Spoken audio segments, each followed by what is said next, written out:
played Tarzan dies in a plane crash. Australian cricketers back in the arms of loved ones. And British PM Boris Johnson gets married. Hi, I'm CJ with your Skinny News headlines. Australian cricketers are back home with their families after their 14-day quarantine period ended in Sydney after fleeing India. Pat Cummins, Steve Smith and Dave Warner were among those walking free. Their next trip is to the West Indies. A teenager killed in a crash on Bribie Island is being remembered as an amazing young man. 18-year-old Harrison Payne was a passenger in the car when it rolled. Payne was ejected from his seat and police are investigating why the driver lost control. New South Wales police have released vision of a group of young men climbing on the Cenotaph in Sydney.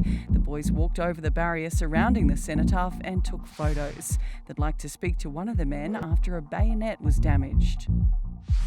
Joe Lara, the man who played Tarzan in the TV series The Epic Adventures, has died in a plane crash with his wife and 5 others. The plane was on its way to Florida when it crashed into a lake near Nashville, Tennessee. There were no survivors. Prime Minister Scott Morrison has crossed the ditch to spend the day with his New Zealand counterpart Jacinda Ardern. The PMs haven't seen each other in 12 months and have plenty to talk about, including issues with China and the pandemic.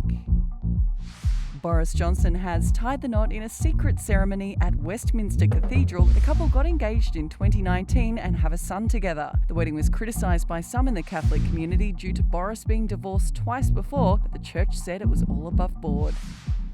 And Afterpay Australian Fashion Week has finally kicked off after being cancelled last year due to COVID. Jordan Dallas Studio opened the show on debut with big sleeves and big hair. Fashion Week finishes up on Friday. I'm CJ and that's all the latest news headlines.